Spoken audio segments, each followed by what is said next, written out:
Well, hello everybody. On a very, very cold night, welcome to Tarot for Our Times. This is Sarah Sachs, your medium on the go. And I'm doing a special edition Holocaust Remembrance Day. Now, you'll be seeing this the day after because I'm coming to the very end of the 27th. And you'll be seeing this obviously early in the morning. I think that's when I'm going to put it up, early in the morning. But you know what? That doesn't matter because we should remember the Holocaust beyond Holocaust Remembrance Day. Now, I decided when I made the thumbnail, I decided to use both the death and the moon card, because I wanted to discuss its relevance for today. Because I have to tell you, first of all, I did my usual Tuesday morning watching, watching the IHIP show, and they had the Governor Pritzker of Illinois on today. And really, I was really impressed with him. I'm thinking he may be more presidential material than Newsom. Now, Newsom has been great in throwing the shade and having the courage to stand up to Trump, but I think that Pritzker is kind of more, I don't know, grounded, or I think Newsom is probably more of a showman, but, I just love this governor of Illinois. And he did mention the fact that what we're going through is a lot like 1930s Germany. And he and the ladies were saying it is disturbing to think about it, and it is scary to think about it. But I think we do have to think about that, because maybe with a little bit of healthy fear, but not enough fear to paralyze us. I was looking for that deck. There it is.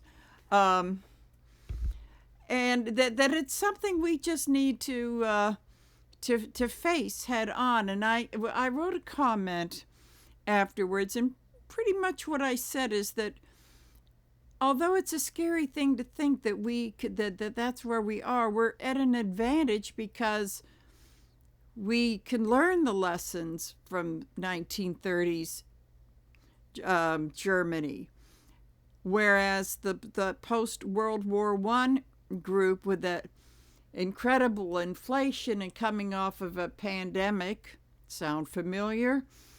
They had no reference. I mean, they had a lot of wars and all that sort of thing, but they really never had a really solid reference. We have that now. And we're also at an advantage because they really, this Project 25, cabal of morons, they can't even pick the right Hitler.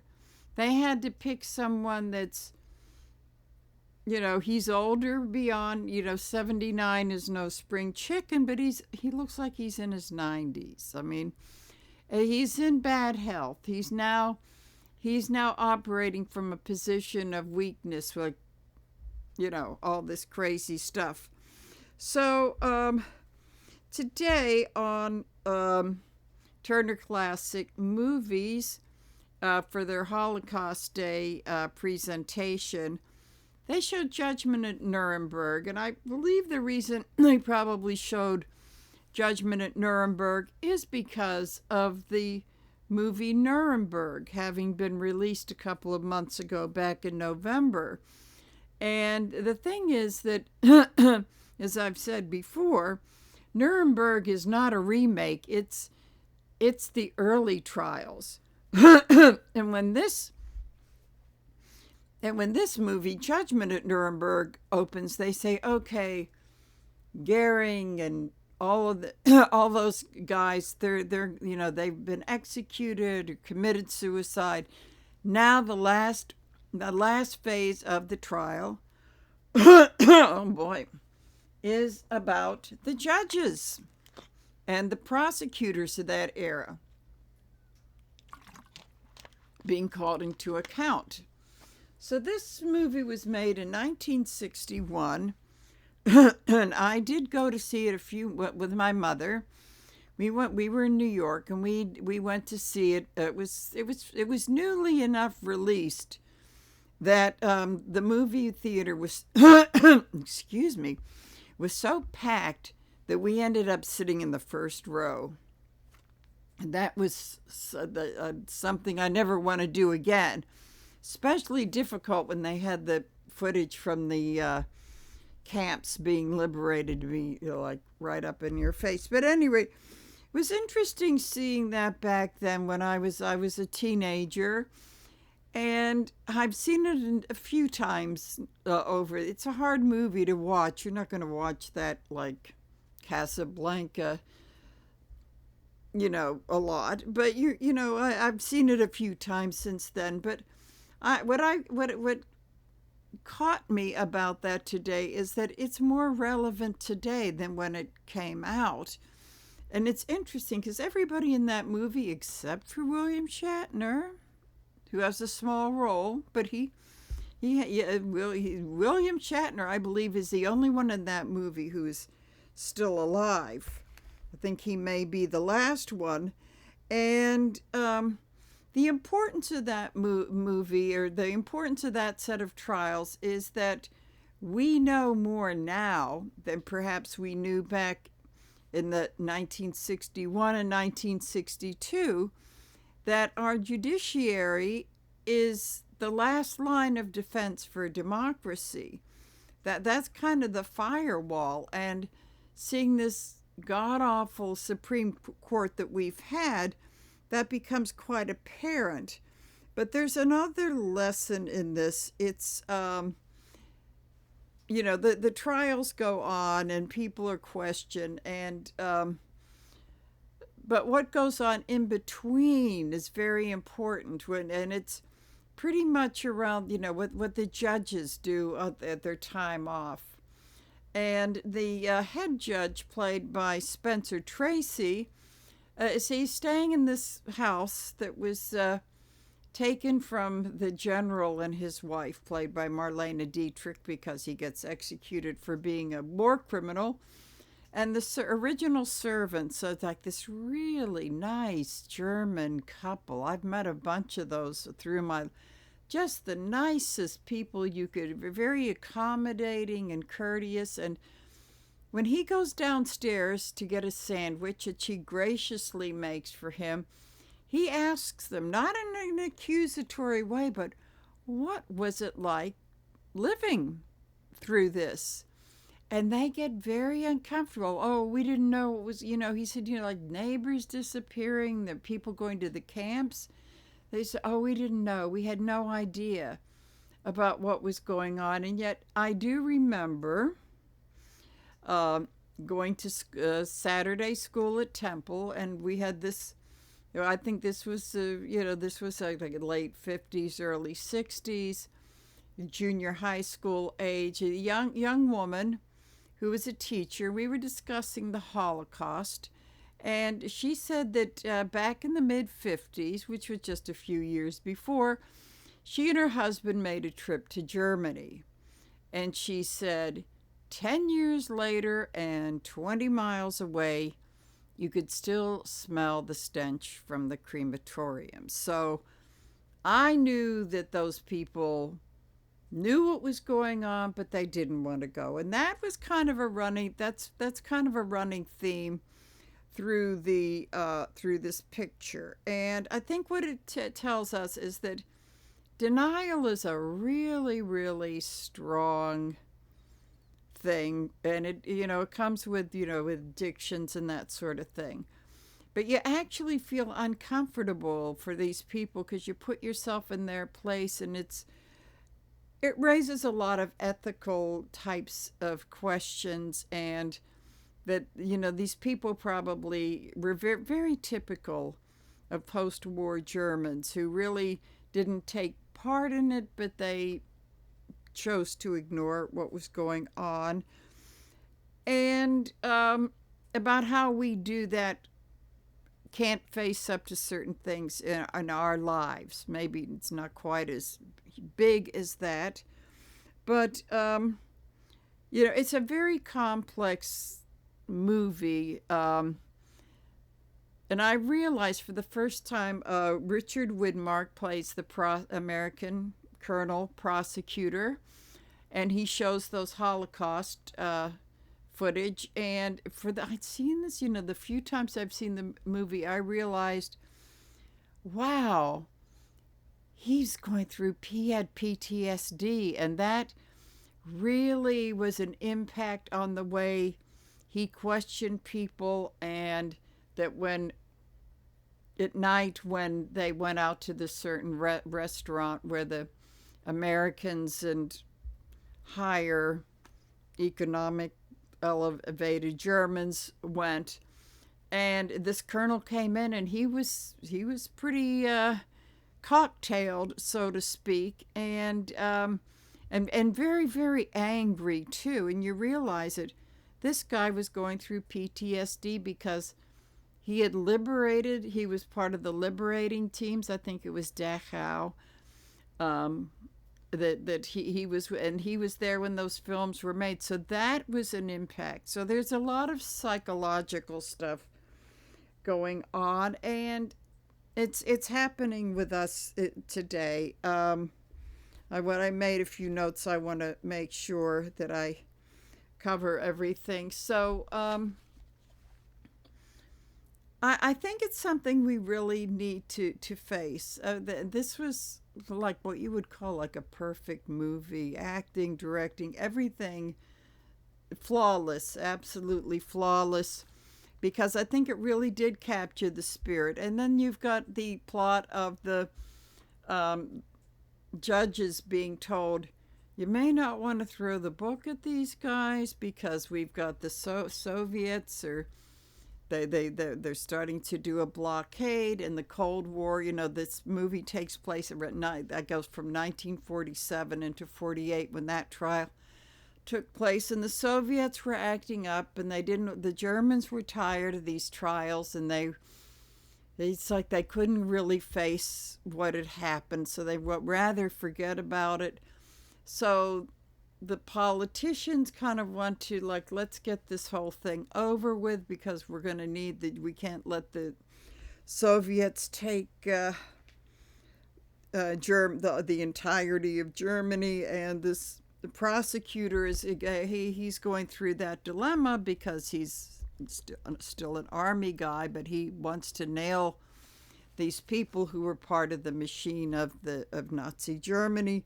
So there's a whole lot going on. And also, when I saw that movie, which is an interesting point, we were at the height of the Cold War. This was, I saw this in the spring of '62, and that Cold War was going on for like another 28 years. We had to go with that, and we were pretty tense, and this was just months before now that I remember, it was just months before like 6 months before the missile crisis, the Cuban Missile Crisis. So it's interesting to look at it in this context, and a lot of history going on that we really need to learn from. So I'm going to look and see, since we're so wrapped up in the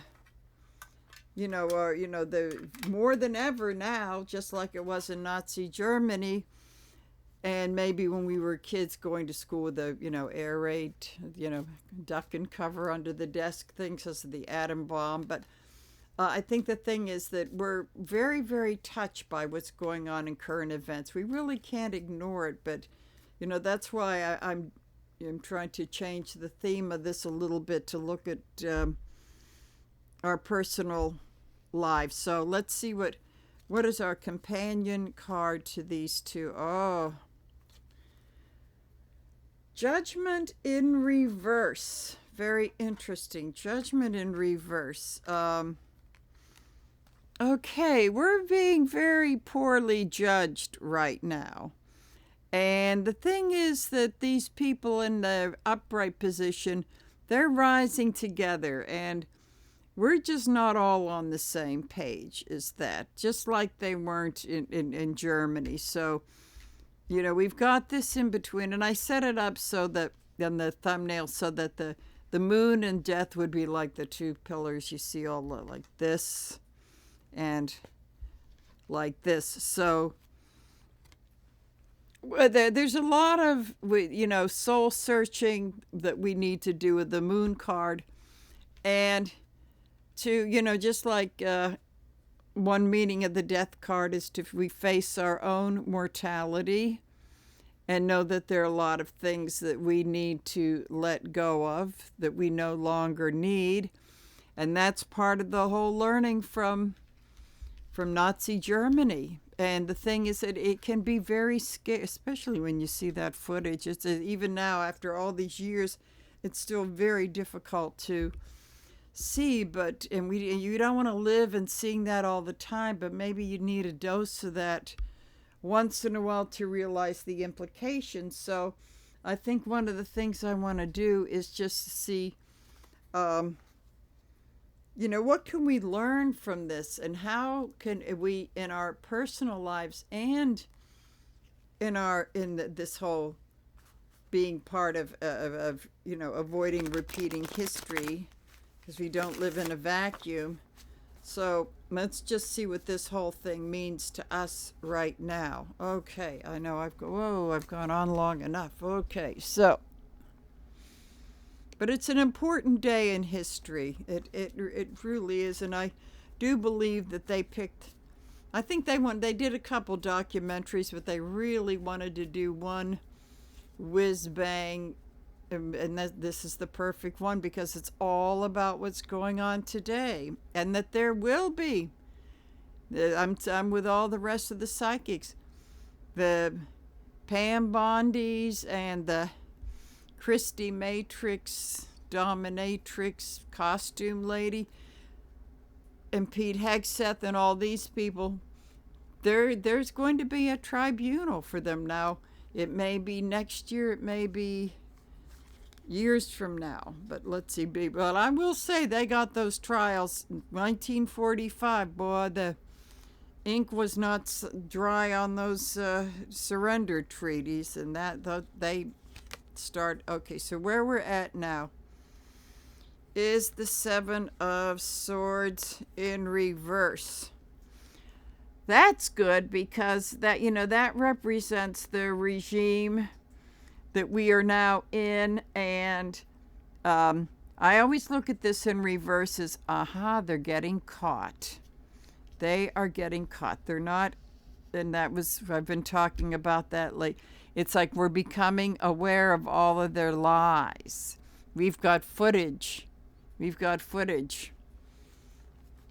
the Preddy case and with the Good case.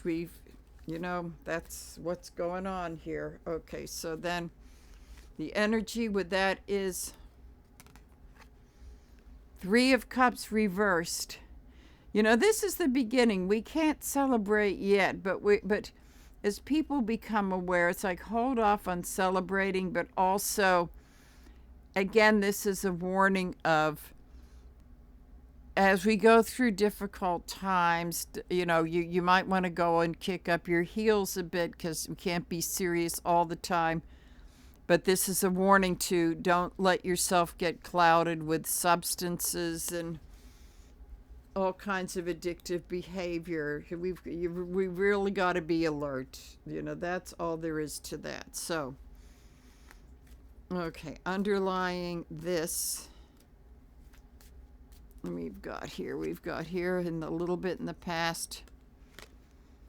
Yep, we just have not been able to get out of the rough waters. And it's kind of like there's one drama thing after another with this regime. If it's not Venezuela, it's Greenland and him making a big ass out of himself in Switzerland last week, and and Minneapolis, all of it coming, and you just feel overwhelmed and stuck, and that, I think that's what it's been since the day he took the office, and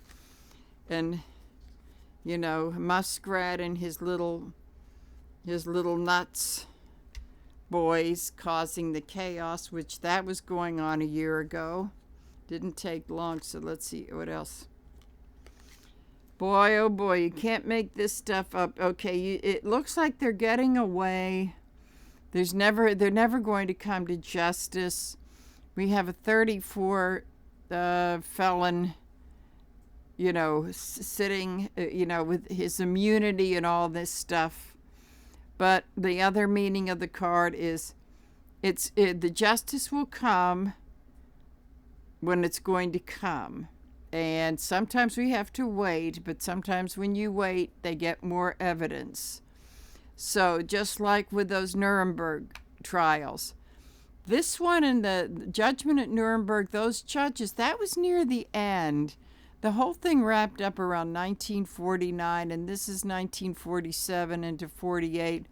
So it was just, they were just getting the kind of the last of the high-profile guys. And, you have to consider that they're talking about things that were happening in 1933, like 12 years before the Nuremberg began, but 15 years before they finally had to face justice. So if we're going to compare the eras, it may not be that long, but it may be a significant time.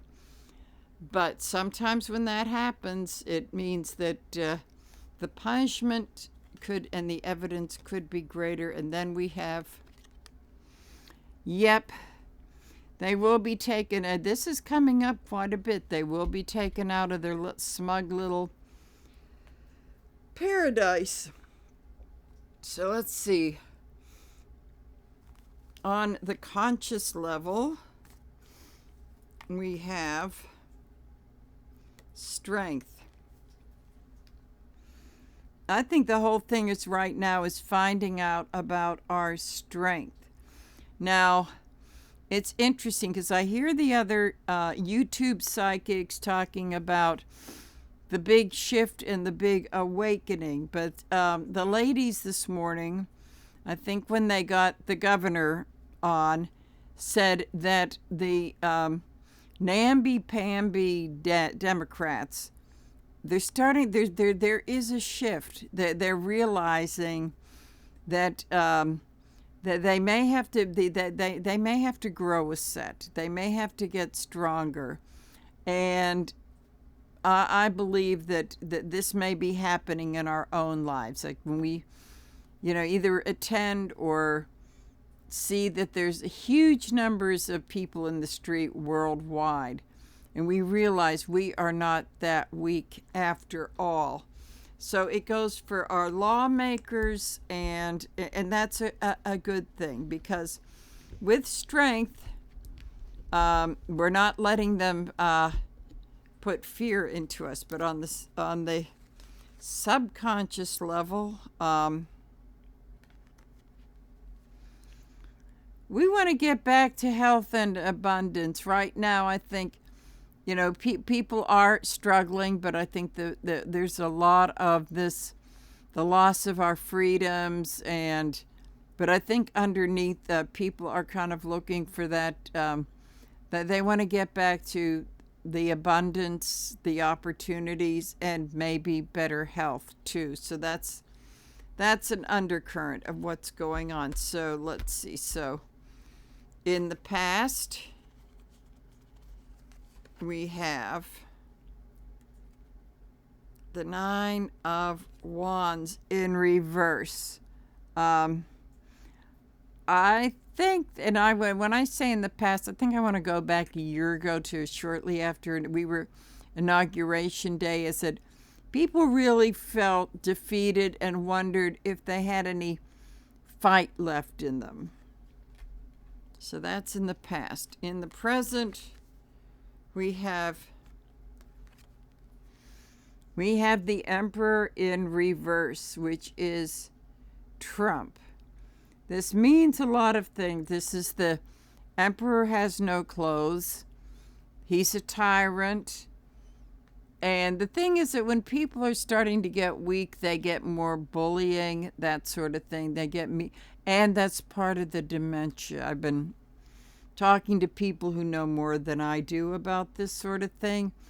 That's the nastiness comes along with the dementia, of course, for entertainment purposes only. I say this in the present.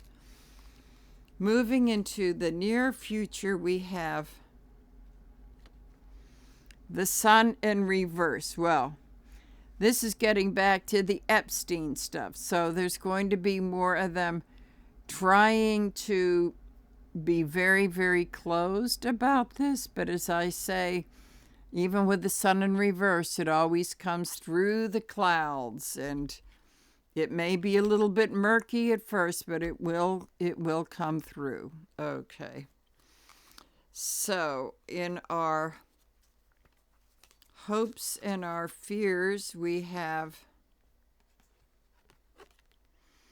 Three of Pentacles in reverse. I would say the fear is not being able to bargain with the people in power, and that the hope is that since it's in reverse, those people in power will not be in power for us to have to negotiate.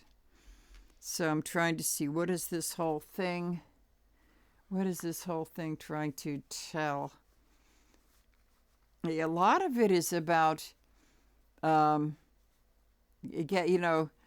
from this feeling of hopelessness to starting to realize our strength. And a lot of the strength has come in from the expression of grief for these two people, I want to say, murdered in Minneapolis. So let's see how we see ourselves. The Knight of Cups. Well, I would say, look, because I know this is probably who's watching this anyway. Those in the spiritual community are seeing ourselves as bringing the message of love and peace. But there can be a danger in that, because the guy can be a romantic, and that there might be a bit of rose-colored glasses, plus the thing we're so much into the love and peace that, we don't want to look at all the nasty, we're in the 1930s, blah, blah, blah. We could be there economically too. But, we want to be the messengers of the peace and love, but don't let it blind us to what's going on. So this is kind of how we see ourselves. And I would say, don't get too caught up. Don't get too carried away with it. How others see us, and this is like the rest of the world, we have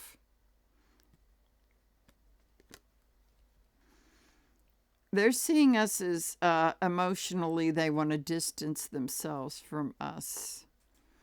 But I get a sense it's kind of only temporary. But I think that the rest of the world has enough problems of their own, and I think they're a little bit tired of us. I also see that they want to walk away because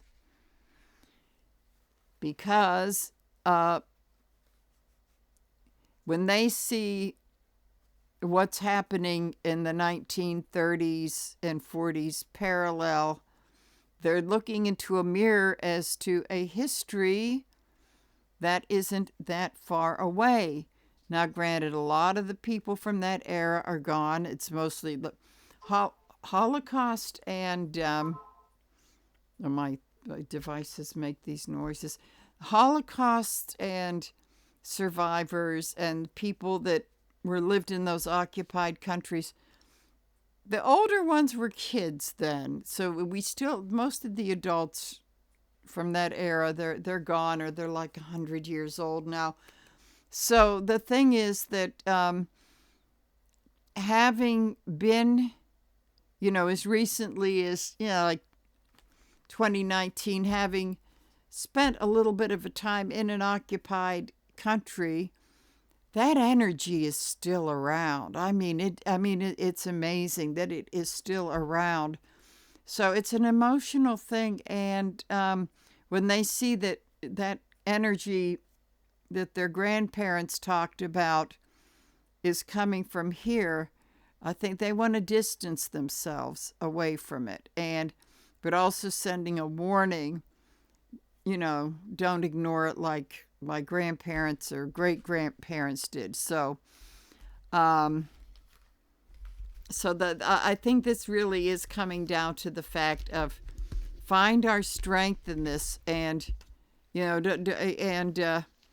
don't be like those people in the the servants in the basement, and the Marlene Dietrich, who character. I mean, she was married to a war criminal who got executed, and she becomes friends with the judge, the Spencer Tracy character. It's almost borderline romantic. It doesn't quite go there, but there's some feelings, and he put that in her face, and she gets upset and didn't want to hear about it. And then they're out in this nightclub, and the colonel, Richard Widmark, comes in, and she was sort of settled into having some drinks and a good time. She sees him, she leaves, because he was the prosecutor. He prosecuted her husband, who was executed. So the thing is that it's and I think people still really, there's still those feelings that but she was totally blind to what he was. She refused to see it, and he didn't know what was going on. She didn't know what's going on. I mean, come on, really? But that's how deep the denial went. And I'm sure that with her being German, she refused to go back to be, entertained for Hitler. But she really knew because she still had family there. She knew in her private life what was going on, for sure. So I want to see if I can draw some conclusions from this, and use another deck. So let's get some concluding thoughts about this whole thing. Okay. Alrighty, let's see what we got here. Okay. Yeah, because there's nothing like the anniversary of, the liberation of Auschwitz to really make people think about. I think that's what's been going on, even if that isn't mentioned in all the stuff I've seen today on YouTube. It's there. It's out there. That energy is out there, even if they don't mention the Holocaust per se. Okay, so here we go. Include, okay. Ace of Wands in reverse. See, I see that is, we haven't come full-blown ready to totally confront this, but the seeds are being planted. I always look at this as the bulbs being planted in the winter. And I see that it's probably ready to come, as I said previously, come blooming out when the weather gets warmer.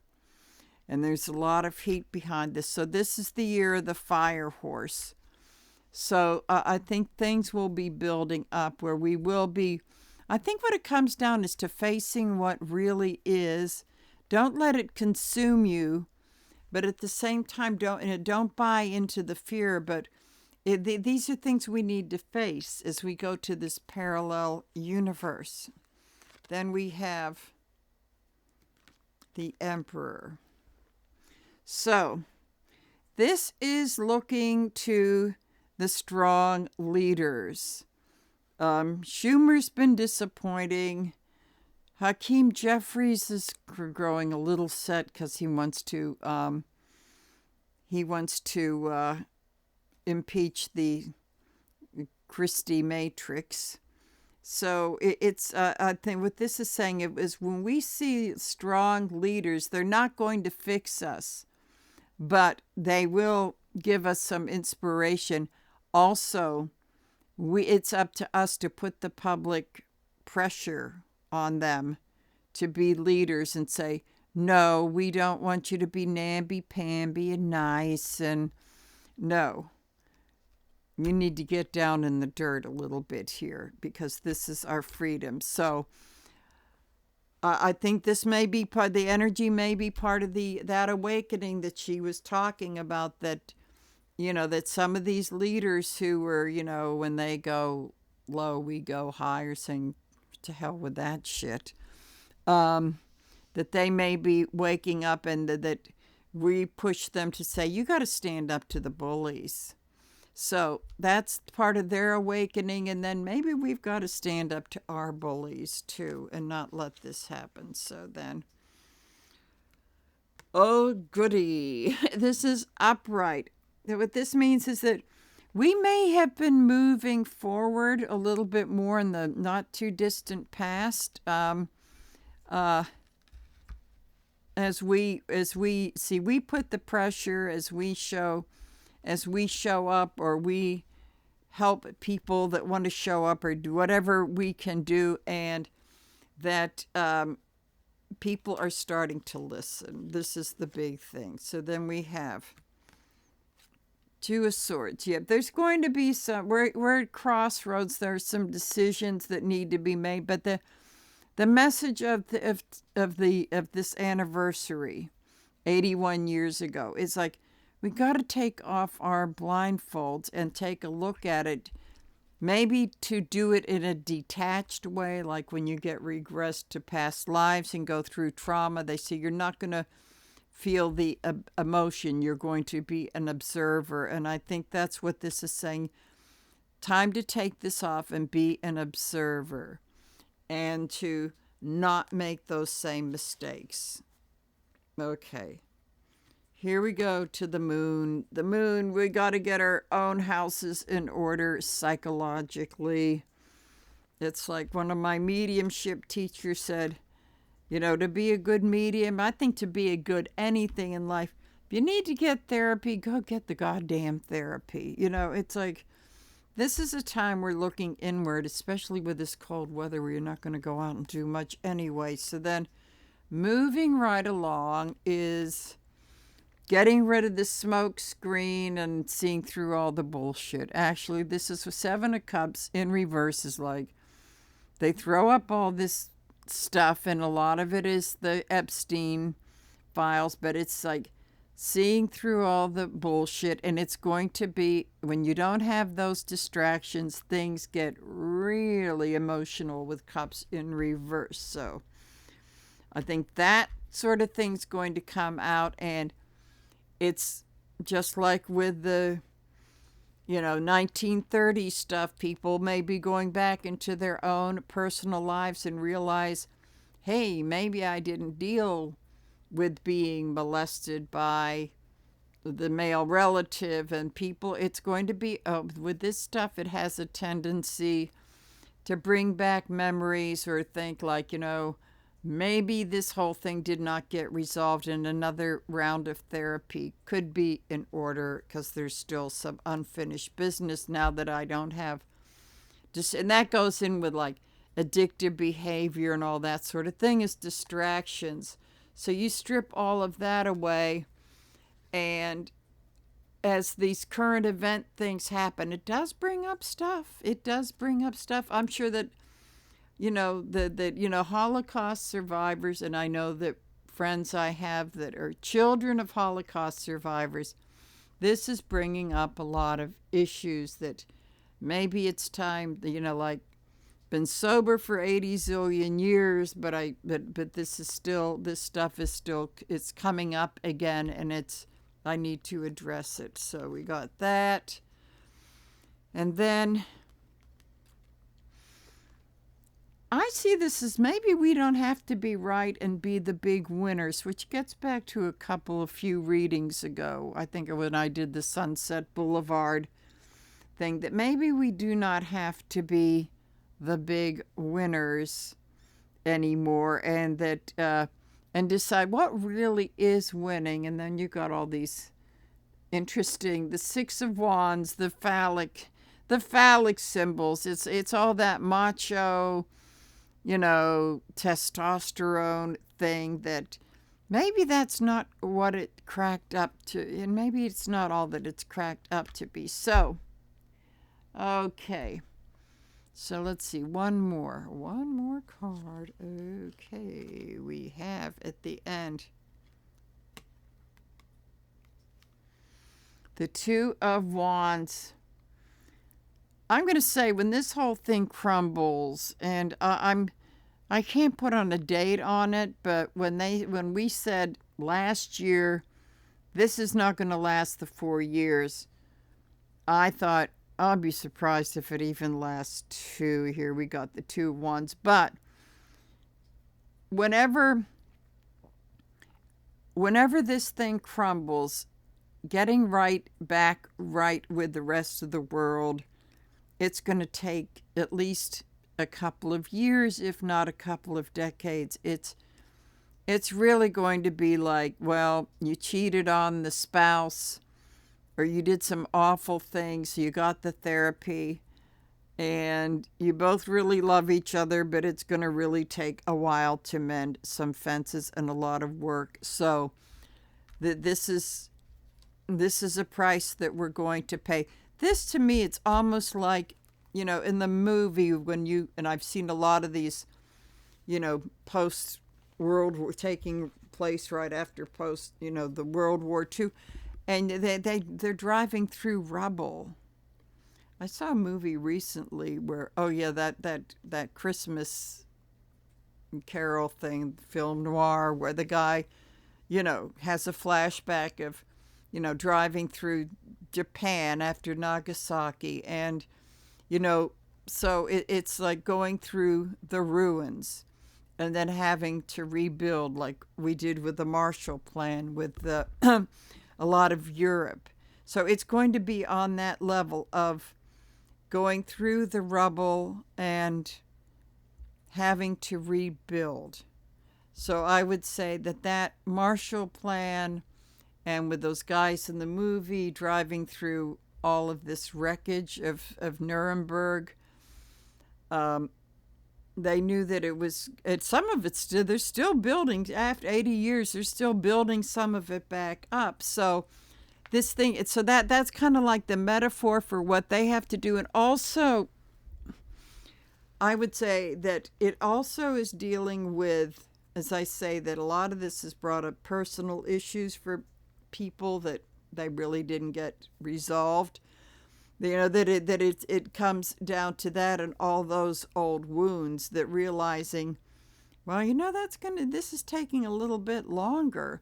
But see, part of the whole thing of the awakening, the shift, or whatever the hell you want to call it, is like, it's not like magically all these things are resolved, but knowing that you're going on that journey to deal with it.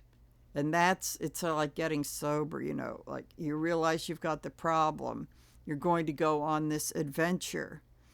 And it's the journey more than, because you never get anything totally resolved. So I think that's the big lesson, because I've been to Europe to see there's still a little bit of rubble here and there from that war. And seeing memorial plaques on synagogues overseas that you don't see in the States, of the people that were from that congregation that were killed in the camps. So the healing takes a long time, but part of the transformation does come from the journey of the healing. And that's why I set both the moon and the death card up as those pillars that appear throughout the tarot of the transformation.